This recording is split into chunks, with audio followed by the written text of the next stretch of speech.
Listen to this and we'll talk. Word of advice for these men. Stop hurting these women because you don't know who you're dealing with. Are there secret witches out there? Like a man could be dating this woman or dealing with a woman, and it's possible that he may not know that she practices. Did any of the guys that you knew that you practiced witchcraft? No. And that's the thing. It is so easy to date a witch, especially with online dating. And a lot of people be doing, meeting up. That person, it probably have a whole altar, which I had, going out on dates. Don't know really what this person's really about, especially when especially rings and crystals. That's already a first symbol of any kind of witch. Certain crystals that you wear, it's always protection. Always open up your third eye with that person so you can see what you're about to encounter, what type of energy you're about to go into. All right, so could you possibly be dating a witch?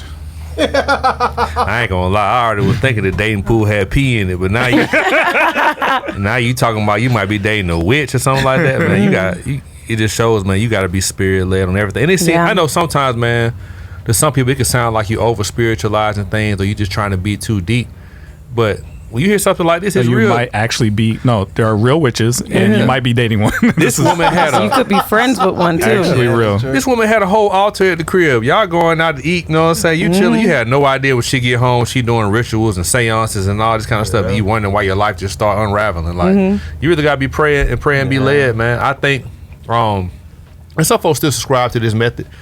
A lot of people, they just date plenty of people, and then whichever one sticks out the most, that's the one they kind of go with. And I don't know, me personally, I just feel like, man, you really got to pray about this stuff. If you understand the calling that God has on your life, or if you don't understand it, you're trying to understand. If you're trying to get direction, you're trying to hear from God clearly, you got to avoid different distractions.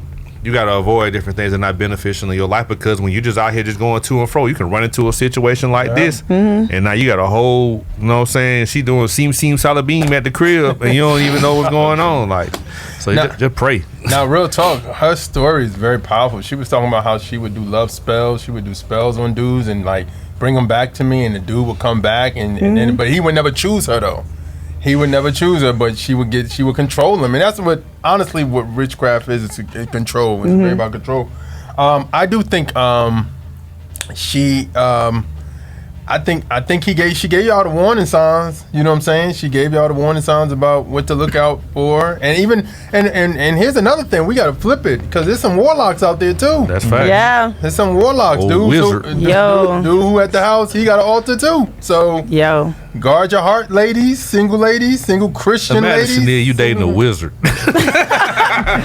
I give everybody to the Lord. I be like, Lord, he done talk to me. What do you think? Because Lord have mercy. That's why the Bible say test every spirit. You might be dating Gandor. Don't even know it. That's crazy, wild. Wow. That's wild. But that's why you literally have to pay attention. You can't be swept off your feet because what you see or distracted by lust. You got to listen to what these people saying. That's real. You got to look. Like she said, okay, you got crystals on? No. You got this going on? No. You got to listen. You got to really talk to people. Because they give themselves away. They do. Yeah. But then also too, I think the thing too is like even like going into churches where when you're saying like earlier in the book about the book that you was reading, and like there's witches that their whole assignment is to destroy that church they're going to. You know, cast a spell on that church, talk about that church or whatever, and they do it. But I think the thing is, but also I have heard this from Reformed witches who are now saved that say we try to put spells on people, but if they were really legitimately Christians, we could not. Yeah, I've heard that period. too. It could not happen.